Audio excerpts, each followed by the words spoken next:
Welcome to Learning Bites, short bites of information you get to apply immediately.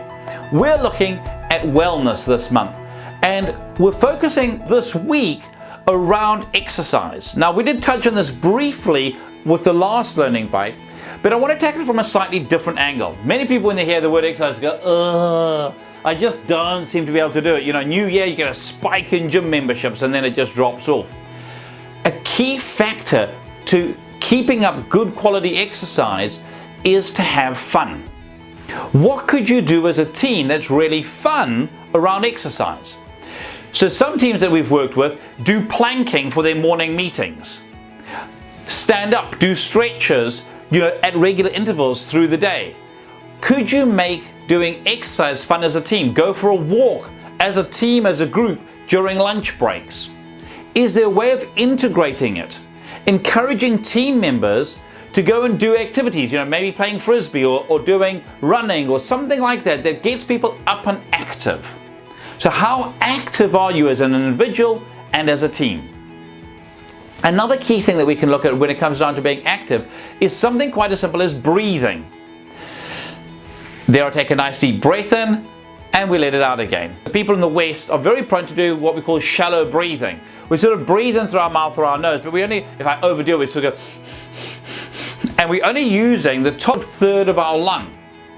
A great exercise to try is to breathe very deeply in through your nose and hold it and then breathe out again.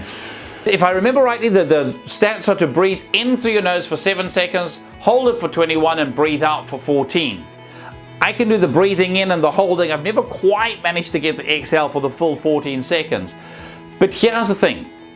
If you will stop 3 times a day and actually focus on doing 10 deep breaths, it has been proven to be one of the single most effective ways of improving your overall wellness.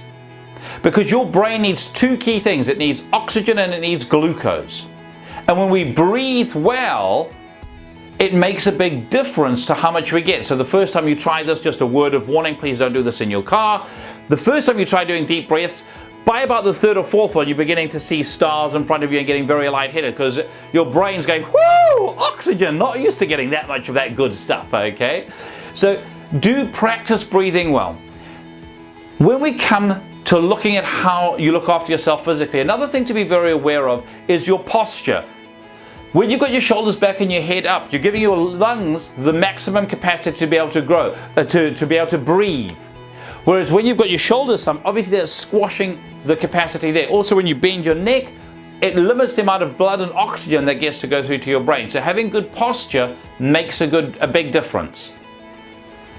What can you do as a team that will make a really big difference that you could put in place that's fun and keeps you active? Because being active does make a big difference. Here's to your success. If any of this resonated with you and you'd like some help with it, do feel free to get in touch. Drop me an email at mike@thinkright.co.nz or 0272 987 523 or our website www.thinkright.co.nz.